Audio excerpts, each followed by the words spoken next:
Okay, so here is part 2 of me reading Aladdin. The magic carpet showed Aladdin into the chamber. High atop a massive altar, he saw the lamp. Aladdin ran up to the stone steps, but as the boy was reaching for the lamp, Abu, who could never resist a glittering jewel, grabbed the gem from the hands of the idol. The ground began to tremble. The voice of the cave spoke. Abu has touched the forbidden treasure. You shall never again see the light of day.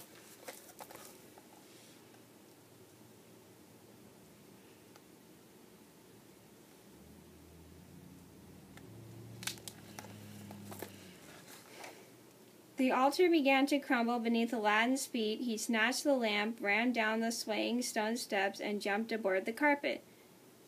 The floor of the cavern was turning to molten lava, and Abu was in danger of dying. Aladdin grabbed Abu's paw and pulled him onto the carpet. As the cave began to collapse behind them, the magic carpet sped Aladdin and Abu toward the entrance where Jafar waited.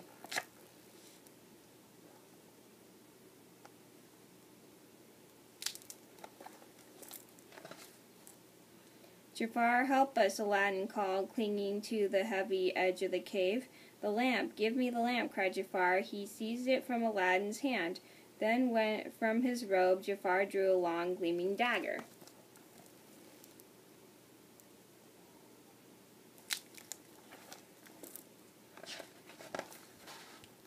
Goodbye, fool, Jafar snarled, raising his dagger over the helpless Aladdin. In a flash, Abu leaped from Aladdin's shoulder. Ow! Jafar shrieked as the little monkey's teeth bit into his arm. He dropped the dagger. Abu and Aladdin fell back into the cave.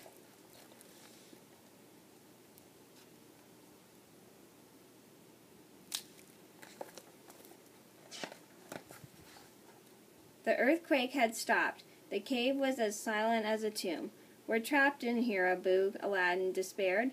The jackal stole the lamp. Now he'll never come back for us. Abu chirped and held up his paw.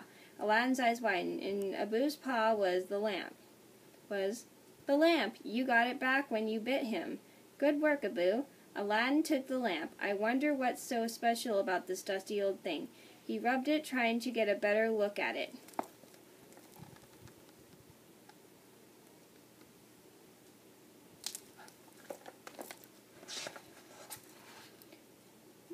The lamp began to glow. Then a towering cloud of smoke poured from the spout. The smoke formed itself into a gigantic figure. Say, you're a lot smaller than my last master, the giant said, looking at Aladdin. Or maybe I've gotten bigger over the last 10,000 years. Are you the genie of the lamp? Aladdin asked. The one and only, the genie replied. I don't believe you. If you're a real genie, you could get us out of this cave. Oh yeah, the genie said to Aladdin. Well, watch this, Mr. Smarty Pants. Sorry, I had to laugh. I thought that was kind of funny.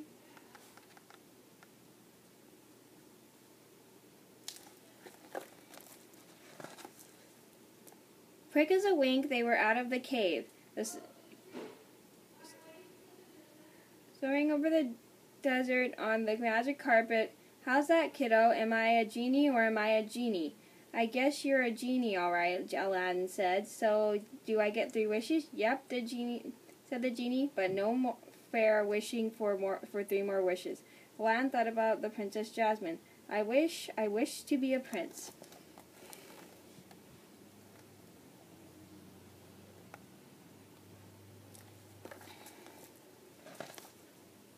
When Jafar returned to the palace, he came face to face with a very angry princess. I command you to release Aladdin. But princess, Aladdin has already been executed, Jafar lied.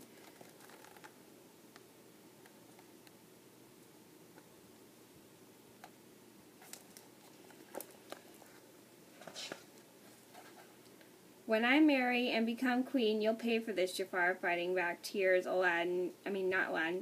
Jasmine ran from the room. That girl means trouble, Jafar said to Iago when they were alone. Her wedding march will be our funeral march. Not if you marry her yourself, Iago suggested.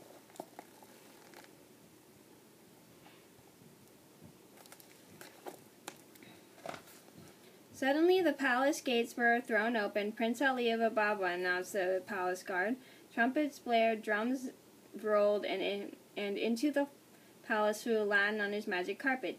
He was dressed from turban to toe in the silks and jewels of a royal prince. "I have come to seek the hand of Princess Jasmine," he said to the astonished Sultan.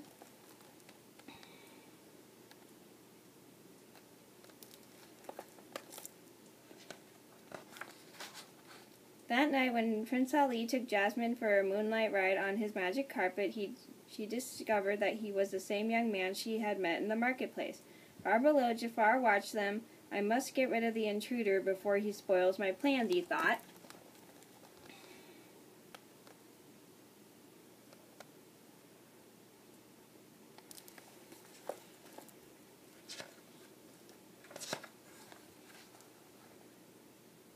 By the time the carpet had returned to the palace, Jasmine knew the man she wanted to marry. "Good night, my Prince Aladdin," she said, going into her bedchamber. At once Jafar and his guards fell upon Aladdin. Bound and gagged, Aladdin was carried to the edge of the high cliff. Below he could hear angry waves crashing. Sorry, I had a cough. "So you like to fly, Prince Ali?" Jafar said. "Well, try this." The guards threw Aladdin over the cliff into the waiting sea.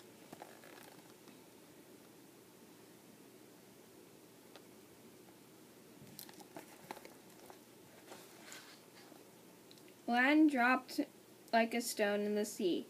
As he sank below the waves, the lamp fell from his tunic. He strained against the ropes until one hand was free. He rubbed the lamp. The genie appeared. "Never fails," he complained. "As soon as I get in the bathtub, somebody rubs the lamp. I guess you wish I'd get you out of this mess." Nearly unconscious, Aladdin nodded.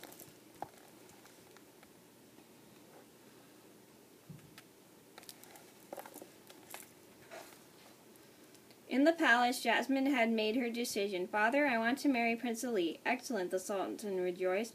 Jafar stepped forward. "I'm afraid that's impossible, Princess. Prince Ali has gone away."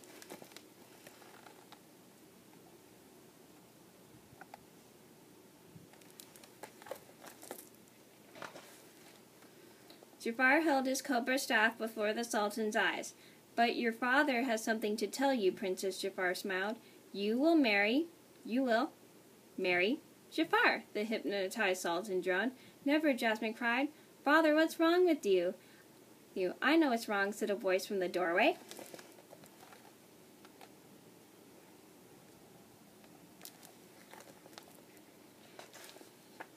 It was Aladdin. He snatched the cobra staff from Jafar's bar and scattered it on the floor. "This traitor has been hypnotizing you, Your Majesty," Aladdin said to the Sultan, who was now free from the spell. Jafar ran from the room, but not before glimpsing the lamp in Aladdin's robe. Later, hiding in his laboratory, Jafar plotted.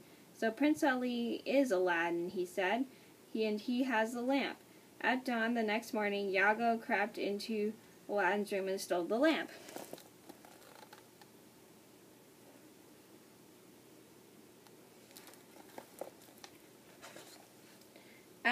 At last Jafar had the lamp. Eagerly he rubbed it.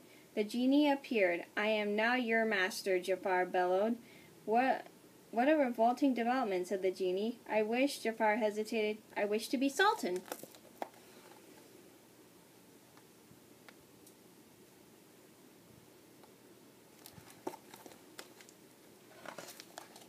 That day, nearly everyone in the city of Agrabah was crowded beneath the palace balcony to hear the Sultan's happy news. "My daughter has chosen Prince Ali to be her husband," the Sultan announced. The crowd cheered. Then the crowd gasped. The Sultan's royal robes vanished. Somebody else appeared on the balcony wearing the Sultan's robes. Jafar was now Sultan.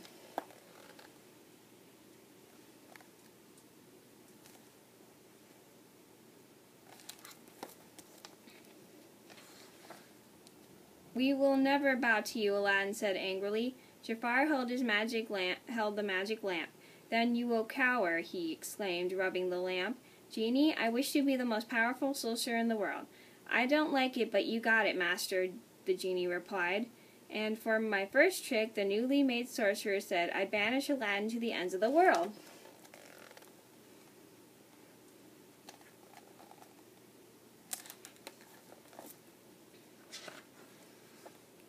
Bolts of lightning snapped from Jafar's fingertips, hurling Aladdin to the top of the palace tower.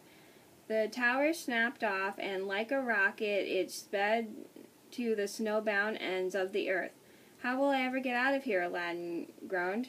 The answer to his question appeared from the toppled tower in the shape of a booth, followed by the magic carpet.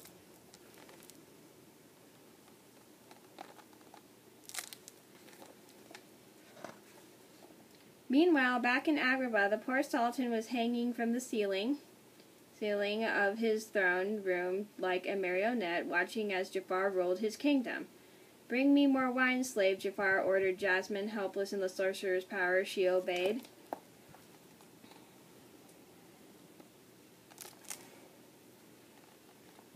There, now you can see it better, sorry. Clinging to the magic carpet, Aladdin and Abu swept out of the sky into the palace. You, Jafar snarled. How many times do I have to get rid of you, boy? The sorcerer surrounded himself with a wall of flames. Are you afraid to fight me, you cowardly snake? Aladdin challenged Jafar. A snake am I, Jafar said. So be it.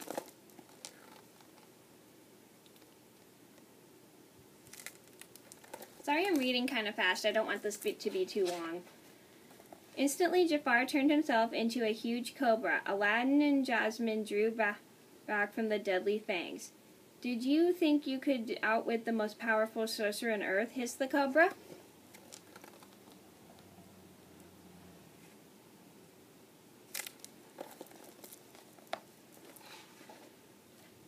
As the gigantic cobra raised its head to strike, Aladdin thought quickly. The genie has more power than you'll ever have, Jafar, Aladdin exclaimed. You're right, the powerful mad Jafar agreed. He caught the lamp in his coils.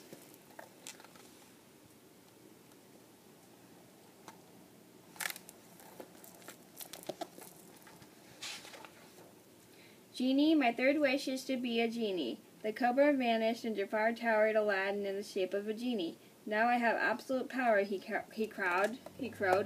Sorry, I cannot read today.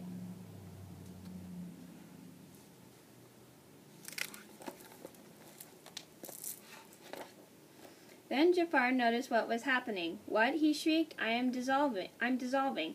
In a moment, Jafar and Iago disappeared forever, imprisoned in a lamp that Aladdin was holding. Then, with his third wish, Aladdin freed the genie. I'm going to miss you, he said as the genie flew off to a new life.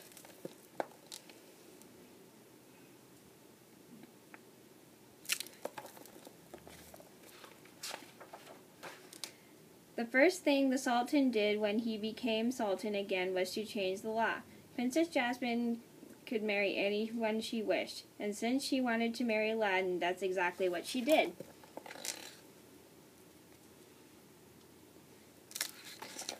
Okay, so that was me reading Aladdin. I'm sorry this was a little bit long, but I hope you guys liked it better in this corner than my desk. So, thank you for watching. I'll see you in another video soon.